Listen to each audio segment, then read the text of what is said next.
Tower या data कुछ ऐसा प्रॉब्लम था जो आ गया था, लेकिन फिर से हम थोड़ा सा इसको समझाने का प्रयास करेंगे आप लोगों को।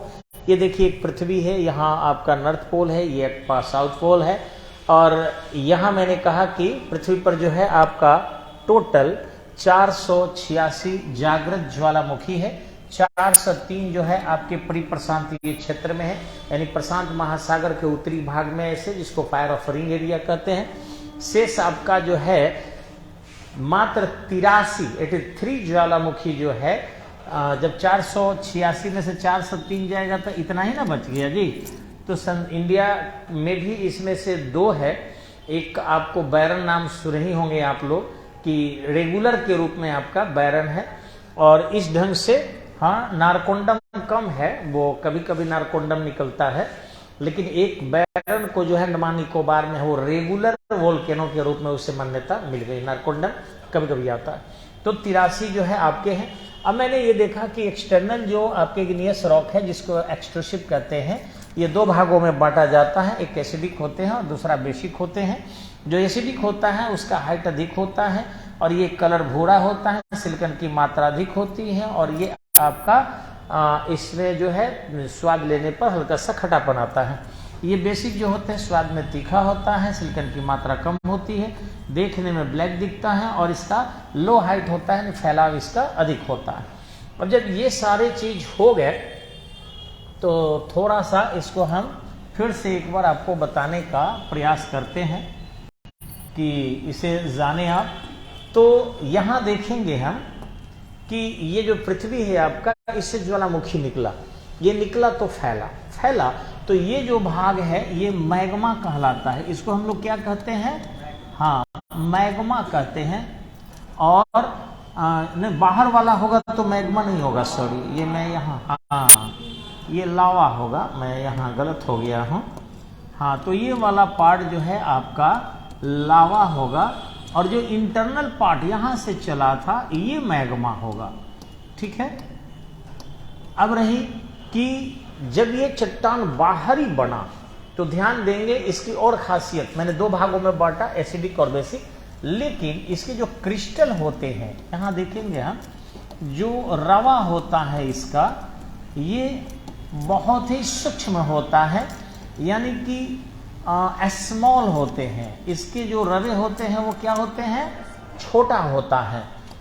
कारण इसके पीछे क्या है कि सूर्य के ताप से गर्म हो जाना, एकाएक वर्षा हो जाने से ठंडा हो जाना, तो उसमें क्रैकिंग ज्यादा होती है, और एकदम से छोटे छोटे हो जाते हैं जब ये टूटता है और मृदा का रूप धारण करता है। और वही है कि इंटरनल अगर रॉक है आपका, तो इनके जो रवे क्या होते हैं? बड़े बड़े होते हैं, यानी कि बड़ा बड़ा रवा का निर्माण होता है, हाँ, रवाकरण होता है, क्योंकि ये धीरे धीरे ठंडे। यहाँ पर इग्नियस रॉक, और तब इसे 2 भागों में इसके कैरेक्टर को बांटेंगे, तब जाके हमें समझ में आएगा कि ये 2 भाग में कैसे कैसे बटेगा। एक को हम यहाँ पर लिख देते हैं इंटरनल, ठीक है, और इसको कर देते हैं एक्सटर्नल। ठीक है। इग्नियस रॉक तो ऊपर है ही, इसलिए वो नाम लिखने की जरूरत नहीं है। तो जो इंटरनल होते हैं, इसमें जो क्रिस्टल होते हैं वो बड़े बड़े होते हैं। ठीक है। इसके जो क्रिस्टल होंगे वो क्या होंगे? बिग होंगे। ठीक है, या करे बड़े बड़े होंगे। इसके क्रिस्टल जो होंगे आपके, ये स्मॉल होंगे। ठीक है, यानी कि छोटे छोटे होते हैं। ये जो इंटरनल होता है, इसमें एयर बबल्स जो है होता है। ठीक है, यानी कि एयर होता है, हवा भरी होती है, हवा होता है। इसमें हवा जो नगण्य होता है, हवा नहीं होता है। जो बाहर होगा उसमें हवा नहीं होगा। ये जो है हल्का होता है। ये क्या होता है? हल्का होता है। ये क्या होगा? भारी होगा आपको, जो एक्सटर्नल होगा। ये कई बार क्या होता है कि जल में तैरता है, और इसमें बहुमूल्य कम होते हैं। हमेशा ध्यान रखेंगे, बहुमूल्य कम होता है, क्योंकि बाहर है, रवे सूक्ष्म हो गए तो टूट फूट के ये बिखर जाते हैं, गर्दा के रूप में टूट जाते हैं। तो ये दोनों में डिफरेंसेस देखने में मिलता है। अब रही बात कि अगर हम देखें कि आखिर क्या कारण है कि इंटरनल जो है आपके बड़े बड़े रवे होते हैं, तो चूंकि तपांतर ज्यादा नहीं होता, दबांतर ज्यादा नहीं होता, केमिकल चेंजिंग नहीं होता, रासायनिक परिवर्तन जब होगा तबे ना स्टोन टूटेगा, तो केमिकल चेंजिंग नहीं होता, तो न फिजिकल चेंजिंग होता है न केमिकल चेंजिंग होता है, स्टेबल वहां पर कांस्टेंट क्रिस्टल छोटे छोटे हो जाते हैं। उसी से आपको जिसमें देखे होंगे कि सिलिकॉन की मात्रा कम पाई जाती है वो ब्लैक होगा, ज्यादा होगी तो आपको भूरा होगा, लेकिन अगर एल्युमिनियम ऑक्साइड की मात्रा होगी तो काला होगा, आयरन ऑक्साइड की मात्रा ज्यादा हो गई तो लाल होगा। तो जो आप एक्सटर्नल में देखे होंगे मृदा के निर्माण के अंतर्गत, तो ये आपके ज्वालामुखी के उद्गार से और दूसरा की प्लेट टेक्टोनिक थ्योरी के माध्यम से जो हिमालय का निर्माण हुआ, इन दो ही तरीके से समस्त 8 प्रकार की इंडिया में मृदा का निर्माण है, जो चर्चा हम लोग करेंगे अभी जस्ट मेटामॉर्फिक और फिर सेडिमेंट्री करने के बाद। तो ये दोनों को हम देखेंगे यहीं पर और तब थोड़ा सा समझने का प्रयास करेंगे। जो मेटामॉर्फिक होता है वो क्या होता है? मेटामॉर्फिक, ठीक है, मेटामॉर्फिक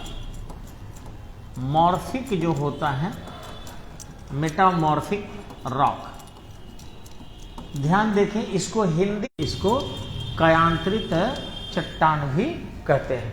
तो इसमें जो है आपके जो फॉसिल्स है जिसको जीवांश कहते हैं वो नहीं पाया जाता है, फॉसिल्स नहीं पाए जाते हैं। फॉसिल्स जो है न इग्नियस में पाया जाता है और न ही आपके मेटामॉर्फिक में पाया जाता है। इसके उदाहरण में बहुत सारे रत्न और जवाहरात आते हैं, जैसा कि आप उन लोगों का नाम सुने भी होंगे बहुत सारा, जैसे आपका पन्ना हो गया तो इसमें आता है, ये भी इसमें शामिल किया जाता है। ठीक इसी ढंग से इसमें आपको